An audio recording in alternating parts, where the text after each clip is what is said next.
کہ ہم نے جو تمہیں دیا ہے وہ ہمارے راستے میں خرچ کرو۔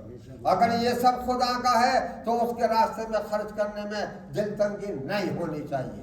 اگر سونا مہنگا ہو گیا، چاندی مہنگا ہو گیا ہے تو اسی اعتبار سے زکوٰۃ پورے اہتمام سے بالحساب ادا کیجیے۔ زکوٰۃ مالی فریضہ ہے اسلام کا، سب سے نماز کے بعد پھر سب سے اہم ترین فریضہ ہے زکوٰۃ۔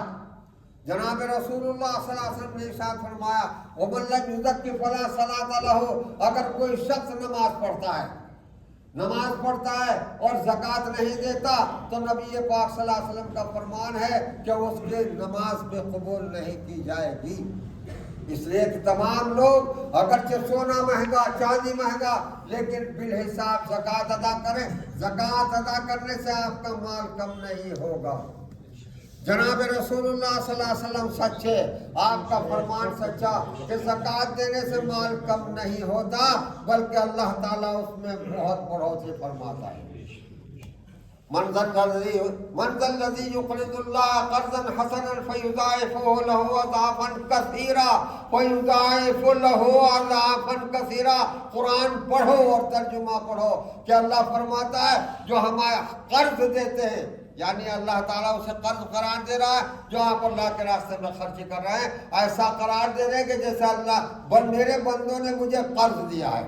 اور پھر اللہ فرماتا ہے کہ میرے بندوں نے مجھے جو قرض دیا ہے فَيُضَاعِفُ لَهُ أَضْعَافًا كَثِيرًا فَيُضَاعِفُ لَهُ أَضْعَافًا كَثِيرًا، پس میں ان کے اپنے بندوں کے مال میں اضافہ کروں گا، بہت زیادہ اضافہ، اضعافاً كثيرًا۔ اس لیے آپ زکوٰۃ دینے میں آپ دل تنگی کا ثبوت نہ دیں، بالکل قطعی زکوٰۃ آپ ادا کریں۔ سونا مہنگا ہے، بہت زیادہ مہنگا ہے سونا۔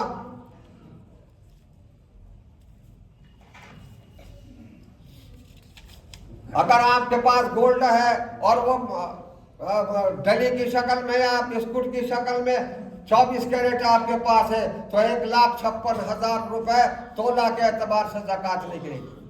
1,56,000 روپے تولہ کا بھاؤ تھا کل کا، جس کے حساب سے آپ زکوٰۃ نکالیں گے۔ اگر آپ کے پاس 22 کیرٹ کا زیور ہے، 22 کیرٹ کا زیور ہے تو 1,42,000 روپے تولہ کے حساب سے زکوٰۃ ادا کریں گے آپ۔ اور اگر آپ کے پاس 18 کیرٹ کا زیور ہے تو 1,18,000 روپے تولے کے حساب سے آپ زکوٰۃ ادا کریں۔ اور سونے کا بھاؤ گھٹت بڑھت ہو رہا ہے، آپ جلدی کریں گے تو اس ریٹ کے اوپر زکوٰۃ ادا کر دیں، یا پھر اگر 5 دن 10 دن کے بعد آپ زکوٰۃ ادا کریں گے تو سونے کا ریٹ معلوم کر لینا۔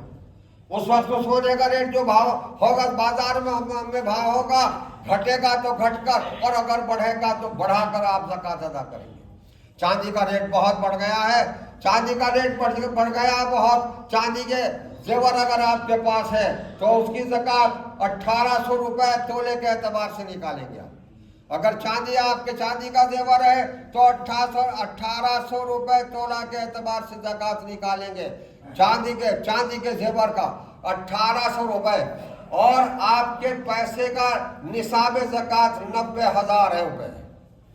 نصاب زکوٰۃ 90,000 روپیہ ہے، جس کے پاس 90,000 روپے ہے شریعت کی نظر میں اس سے زیادہ جس کے پاس ہے 90,000 یا اس سے زیادہ وہ صاحب نصاب ہے اور اس کے اوپر زکوٰۃ فرض ہے۔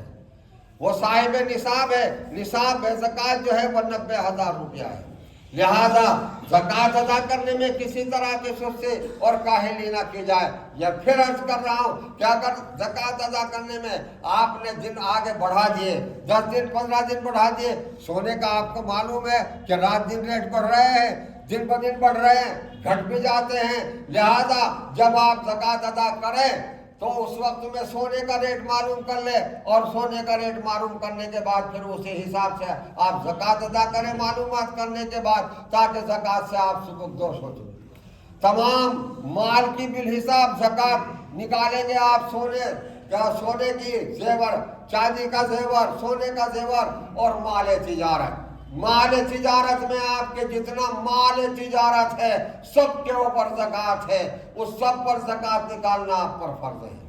اگر مال تجارت میں آپ کے فلیٹ آتے ہیں، اگر آپ کے مکان آتے ہیں، اگر آپ کے پلاٹ آتے ہیں مال تجارت میں، جن کو آپ نے بیچنے اور خریدنے کی غرض سے لے رکھا ہے، تو ان سب پلاٹ، ان سب فلیٹوں پر، ان سب مکانوں کی قیمت کے اوپر زکات ہوگی۔ جو مال تجارت ہے، جو مال تجارت ہے، وہ فلیٹ اور وہ پلاٹ اور وہ مکان جو بیچنے اور خریدنے کے لیے کرتے ہیں، لیتے ہیں اور کام کرتے ہیں، ان سب کی قیمت کے اوپر زکات ہوگی۔ زکات موجودہ قیمت پر ہوگی۔ کل ایک مکان لیا تھا، 10 لاکھ روپے کا مکان لیا تھا، فلیٹ بنا لیے، اب وہ 50 لاکھ کا ہو گیا، تو 50 لاکھ پر قیمت نکلے گی۔ جو موجودہ قیمت ہوگی اس موجودہ قیمت پر زکات نکالی جائے گی۔